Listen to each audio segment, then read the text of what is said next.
What's going on, guys? I'm FlynnMasters, and today I'll be ranking every Final 2 in Hell's Kitchen history. My rankings will be based off a couple of things. Obviously, I'll factor in how talented each chef was and the competition they faced. I'll also factor in how competitive the finale was, not only in terms of talent, but the edit as well. And while not as important as the other factors, I'll also be looking at how satisfying the Final 2 was for the audience, as it's hard to rank an unlikable Final 2 too highly. And as a quick side note, I'll only be looking at the lead up to the finale, nothing afterwards when it comes to my criteria. Please be sure to subscribe and like for more HK content like this, and with that, let's rank all 21 Final 2s in Hell's Kitchen history. Bloody hell, here I go again.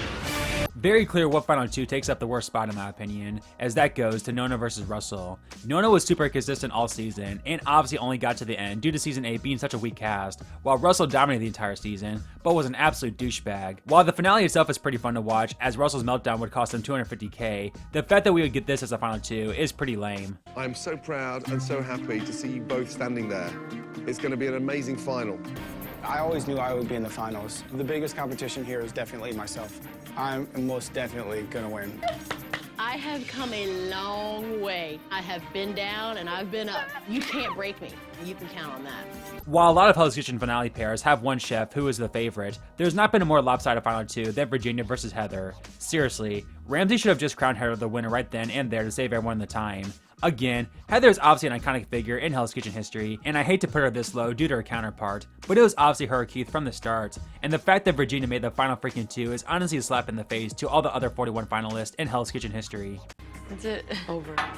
I'm nervous about today. I'm excited. I'm happy. I'm sad. I'm not sad. What am I talking about? I think I lost. I think I lost. Going up against Virginia, she has 9 lives. While I personally love the Season 15 Final 2 of Kristen versus Ariel, I can obviously see why most people wouldn't rank it that highly. Kristen was a pretty weak runner-up, while Ariel is pretty much unanimously considered the least likable winner of all time, thus making it a very tough Final 2 for the audience to get behind. Not to mention that the competition for Season 15 was also very weak. So yeah, while I love the unpredictability of this Final 2 personally, objectively, it's just simply an underwhelming finale pair. I did the best that I could. There's some things that I wish would have been different, but we pushed through it, we came back. I think my team did really well. We had a few hiccups, but win or lose, I'm extremely proud of myself. You would think on paper an all-star finale would automatically be iconic due to the caliber of the cast, but obviously by the time the Final 2 of the season was crowned, most people were pretty much over this season. All-Stars was already a disappointing season, but at the very least we would get a legit all-star winner in Nick, who dominated the entire season. Unfortunately, after the infamous Final 3 challenge elimination twist, he would unbelievably not make the Final 2, and we were left with Michelle and Benjamin as the Final 2 instead. While Benjamin was great and made a surprising face turn compared to the person he was in Season 7, he of course was never beating 26-year-old Michelle, despite her struggles this season, with some people even saying that Nona is a more deserving winner than her. While not as bad as Nona and Russell, unsatisfying as Ariel and Kristen, or lopsided as Virginia and Heather, considering this was a Final 2 we got for an all-star season, will never fail to be disappointing.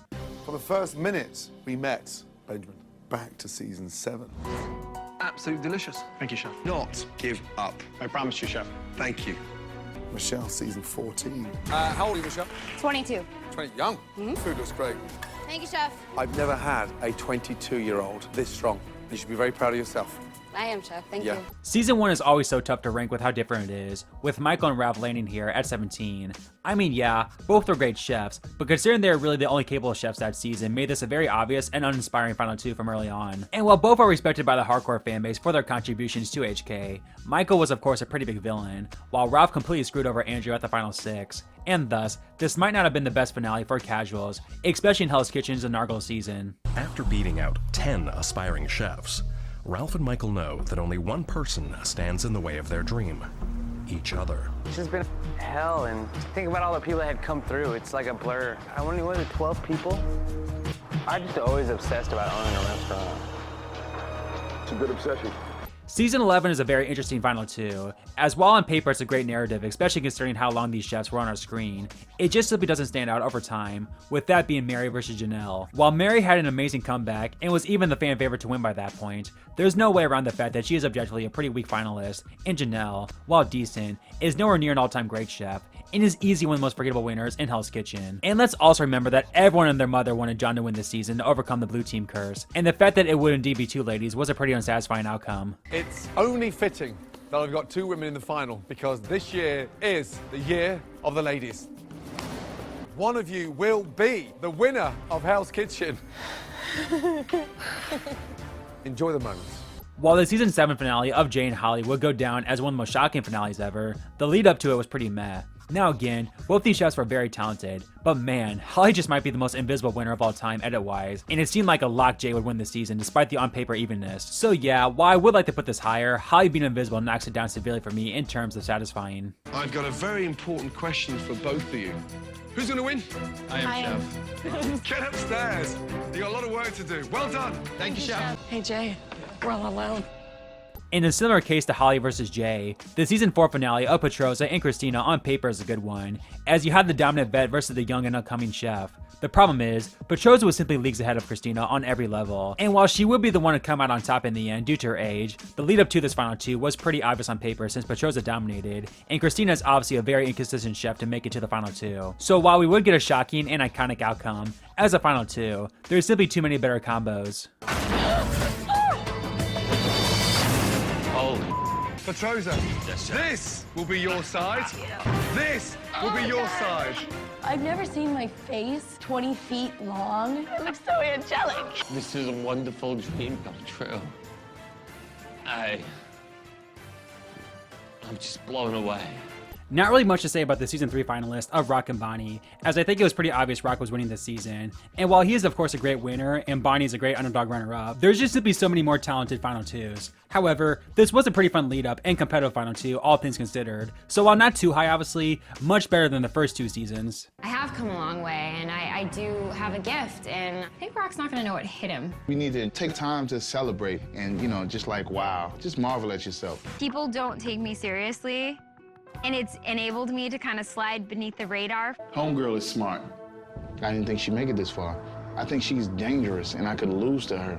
The final 2 of Rookies versus Veterans is a very interesting pair to talk about, which is why I have it in the middle here at number 12, with that of course being Ariel and Mia. Now on paper, one would say it was a very obvious Ariel win due to how much more dominant she was compared to Mia, especially during services. However, edit-wise, Mia was far more visible than Ariel, and considering she was a spunky 28-year-old compared to the adult 36-year-old Ariel, I would imagine there was some serious doubt about Ariel winning heading into the finale, especially when you consider Ramsey might not have only penalized her for her age, but also the fact that this was her second time competing compared to Mia's first. And speaking of, it is super cool to see Ariel go from being overshadowed by the other iconic chefs from season 6, only to get a redemption this season. So yeah, I could see the argument in both directions for this final 2, but I personally have it as middle tier. Ariel, right now, how are you feeling? My stomach is in knots, chef, to be honest with you. I'm just trying to contain myself. Yeah. What's going through your mind? My heart is racing, but I'm just so proud of what I've accomplished. I'm so grateful for all the faith you've had in me. I could not be prouder of the 2 of you. In my eyes, you're both winners. I really don't know where to put the final 2 of Jason and Scott at, so I guess I'll just smack it here in the middle as well at number 11. In terms of satisfying, you can't get a much better story than a guy who got a second chance after literally being pulled before the first service in season 9, going up against the biggest underdog and comeback chef in Hell's Kitchen history. But nonetheless, in terms of talent, both obviously had some major flaws. So yeah, while it's one of my personal favorite final 2s, I feel like I can't put it much higher than number 11. Jason, an illness took him out early in season 9. Welcome back. You here to stay? Here to stay, chef. Stay until the end. His strong performances and challenges. Jason, well done. Jason! Yeah! His consistency throughout the competition were the key reasons he made it to the final. Delicious, that risotto. Hey, chef. Jason, those weddings were cooked beautifully. Nailed it!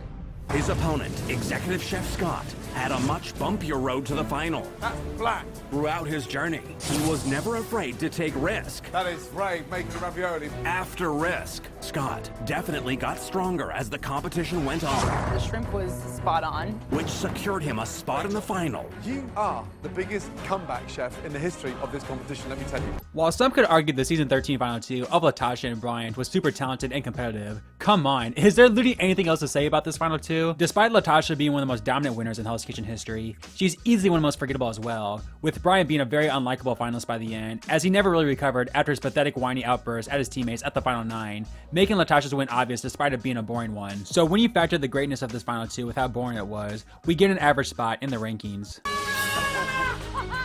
I'm in the finale. Just me and you, girl.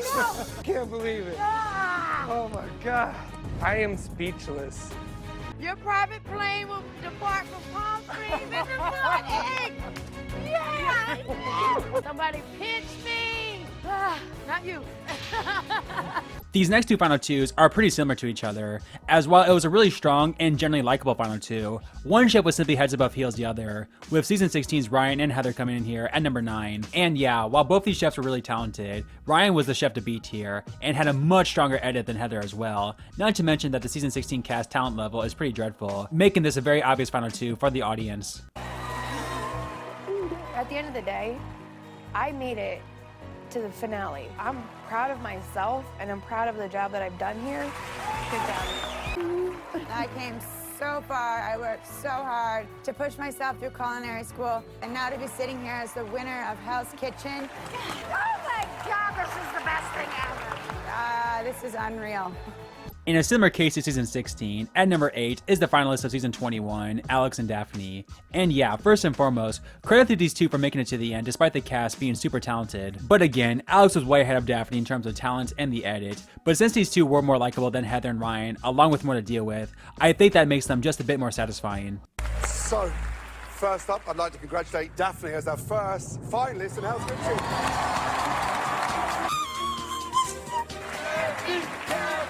This is my dream, and it's coming true. Alex needs a perfect score from Chef Curtis Stone. And you did. You get a 10. I'm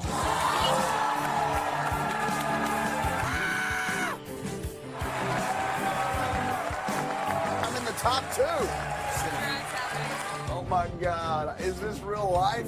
At number 7 is Megan versus Trenton. Now first things first, both were dominant chefs and had pretty similar under the radar edits, and thus, it was a really intriguing final two all things considered. The problem is that this might possibly be the most boring final two personality wise in the history of the show. And hey, good for them that these young kids were able to put their head down and not get into the drama of Hell's Kitchen with the other chefs. But man, while you obviously can't root against them, I'm not sure if there are any true Trenton or Megan stans when season 20 was airing, which is why they're not quite top tier despite their co-dominance. What in the is going on? I know nothing about this. I'm shocked. This is not acceptable. And I can't believe on finale day, I'm dealing with it. Be honest with me. I have No, be honest with me. I have no idea, Chef. Open them both up. It's your head chef's jackets. It's our jackets, our proper jackets. I was super concerned. I mean, it's like being yelled at by your dad. Season 19 is such a beloved season, and the final two is a big reason for that. You have the runner-up Mary Lou, who was a badass in the kitchen and loved by the chefs and audience, while Corey will become the oldest female winner in Hell's Kitchen history, completely breaking the mom stereotype. Both likable and strong chefs, and were side by side in terms of winner contention throughout the season. Can't ask much more from a finale than what we got in season 19. Had a few bumps here and there, but no matter what happens, I'm still gonna go home with my head held high because I know I did a great job. We're cuddling. Yes, we are. It's happening. It is happening. Even though I was faced with adversity, I still led my team. I still ran the hell out of that kitchen. It was an honor and a privilege working next to you and against you, Corey. It was. I love and respect you. Me too. Paul and Will is such an interesting final two to talk about and rank, as for the entire season, they're head above water the most talented and most liked to on the season 9 cast, but by the time the finale came, pretty much everyone had turned on them after their backstab of Jennifer. Up until Megan, nobody had ever dominated Hell's Kitchen like Will, and Paul could arguably be the most passionate chef in Hell's Kitchen history, and would be the favorite heading to the finale on most other seasons. As much as I personally never really cared for the two, even before the Jennifer situation, I still think they're objectively a pretty top tier and memorable final two pairing, and thus, they do take a spot in the top 5. Tonight, the matchup we've all been waiting for. It's totally 100% game on. From the beginning, Paul's passion defined him.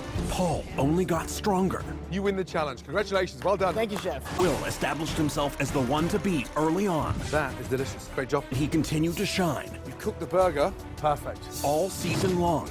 Oh my gosh.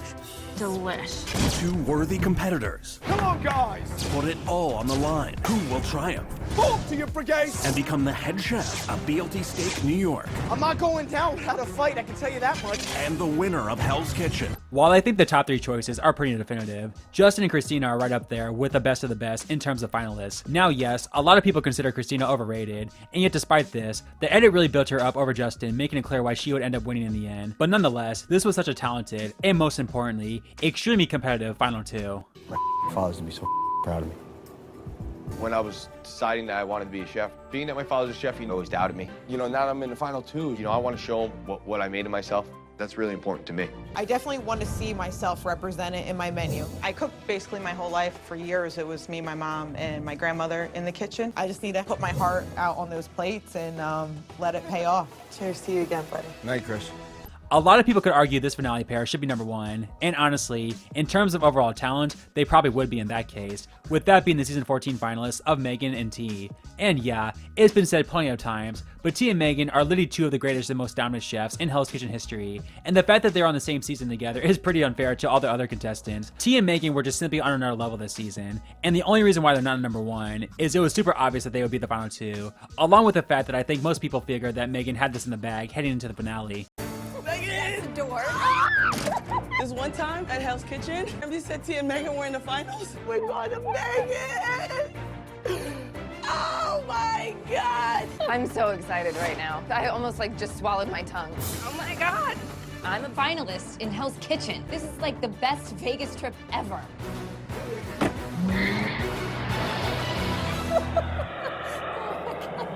In my opinion, the most competitive finale in Hell's Kitchen history has to be Danny versus Paula. I mean, competition-wise, both were dominant chefs, both had pretty similar edits, and both were prime on paper candidates to be Gordon Ramsay's protege. Again, even the most competitive finales like Megan and T or Christina and Justin, someone like Christina had a much better edit compared to Justin, while Megan was shown to be just a bit more dominant. I don't know how anyone could have bet anything on Danny or Paula heading into the finale with how close it was, and the fact that we would indeed get a battle of Goliaths is simply incredible. Danny. Yes, chef. Your level of growth has been exemplary. Paula. Yes, chef. You have seriously excelled throughout. So well done. Thank you, chef. This has been the most difficult decision I've ever made in Hell's Kitchen. Whatever happens, both of you have got extraordinary, exciting careers in front of you. And I really mean that. But at number 1 should be fairly obvious, as it's the iconic final 2 pairing of Dave and Kevin. And now, while talent and even competitive-wise, they would rank a bit lower, it's obviously their story that puts them in the top spot. The fact that these 2 men injured their leg and arm respectively at the same punishment only days into the competition, and still not only survived, but made it to the finale despite the elements is simply something out of a fairy tale. And again, while maybe not quite as talented as some other final 2s, they're obviously no slouches, especially when you factor in their limitations. There will simply never be a final 2 as iconic as this in Hell's Kitchen, which is why they take the top spot. Our 2 finalists were both injured on the same day. Early on in the competition, although Kevin's ankles gradually improved, Dave's wrist got worse. Can take the pain. This hand is fine. I'm fine. I'm fine. Tonight, these 2 courageous chefs will go head-to-head. I'm gonna take this thing all the way. Dave, you ain't got a chance, buddy. Come on. May the best chef win. So there you have it, guys, my ranking of all 21 finale pairs in Hell's Kitchen. Let me know what picks you agree and disagree with in the comments below, along with other ranking videos you would like to see in the future. Be sure to subscribe and like for more HK content like this, and until next time, have a good one, guys. Get out of there.